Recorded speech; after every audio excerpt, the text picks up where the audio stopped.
జై భారత్. పవనాన్నకి ముఖ్యంగా అండ్ ప్రధానమంత్రి నరేంద్ర మోడీ గారికి కాకినాడ నుంచి రుద్రవరం. సో పాయింట్ ఏంటంటే, ఒక ఉద్యోగానికి అర్హత ఉండాలి. ఏదైనా ఒక ఉద్యోగానికి అర్హత, చదువు, సంధ్య, ఏదైనా కానీ ఎస్ఐ కావాలంటే దానికి అర్హత రన్నింగ్ టెస్ట్ కానీ ప్రతి దానికి, ప్రతి చిన్నదానికి కానీ పెద్దదానికి కానీ అంత వయసు లిమిట్ ఉంటుంది, అర్హత ఉంటుంది, ఇవన్నీ ఉంటాయి. కానీ రాజకీయ నాయకుడు అవ్వాలంటే అర్హతలు ఏం కావాలి?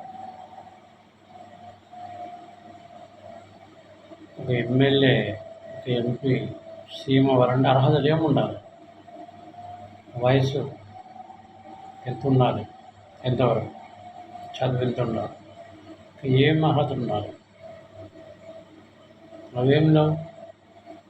కాబట్టి దేశం ఇంత బాగుంటుంది, హాస్పిటల్ ఇంత బాగుంటున్నాయి, పరిపాలన ఇంత బ్రహ్మాండంగా ఉంటుంది. దేశం బాగుపడాలని కోరుకునే ప్రతి ఒక్కరు ముందు పాలన నరేంద్ర మోడీ గారికి. దేశం బాగుపడాలంటే రాజకీయ నాయకులు అర్హత ఉండాలి. ఎలాంటి అర్హత ఉండాలా పెద్దలు మీరు నిర్ణయించుకోండి. పెద్దలు మీరు నిర్ణయించండి.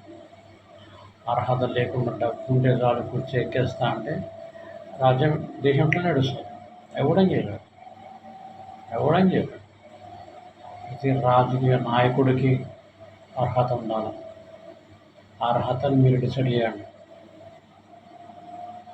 అర్హత ఉండాలి, లేకపోతే కుర్చీ ఎక్కడానికి పనికి రాకూడదు.